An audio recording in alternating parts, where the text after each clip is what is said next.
pag hindi ito pala, paano to? Saan po? Hindi ito po kasi nag-yoga. Alin dyan? Yan. Talaga inilaban. Yan. Wala kang magagawa dyan. Nakikita mo, kung gusto talaga ng kliyente ipatanggal yan, nakikita mo yung nail file na yon, pwede mong gamitin yun, yung itim. Yung itim. Pero hindi naman niya pinapatanggal, di ba? So, wala kang magagawa dyan.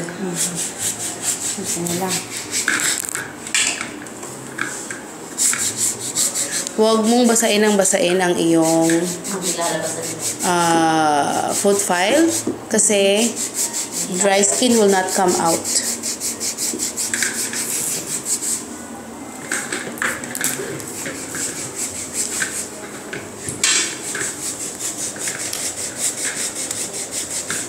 Pero tama na itong ginawa ko, pinal ko na itong huli. Oo, syempre.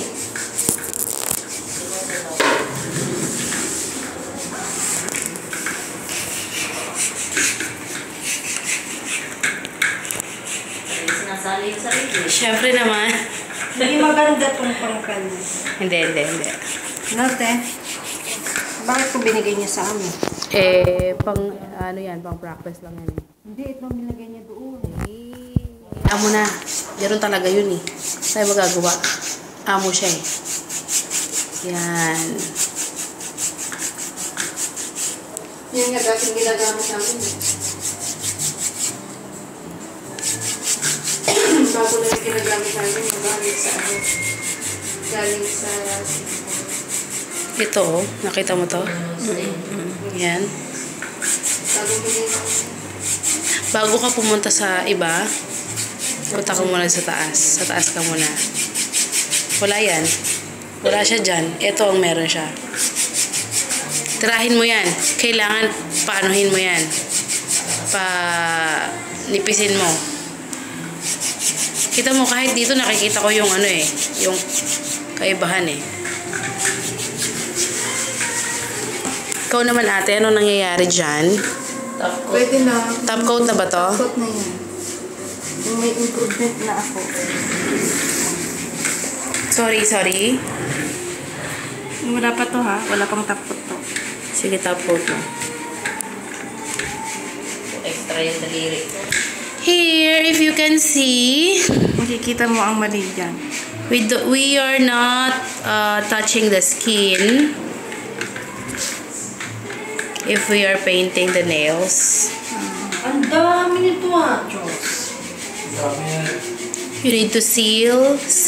Ba't ba sa'yo ko natapat? Yeah.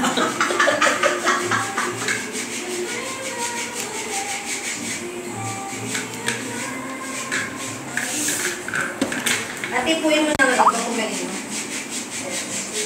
Hindi pa yan. You need to use this kind of calyuses because there's more. Worse than that.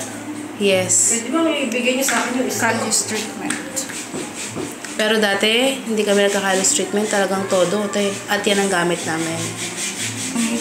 Ito mga ganito, Callus treatment natin. See, that's right. Right stroke. Always remember to seal.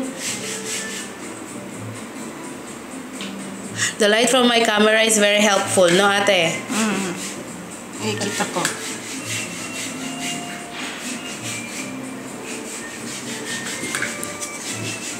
Okay. Tapos na sa kabila na top coat. Alright.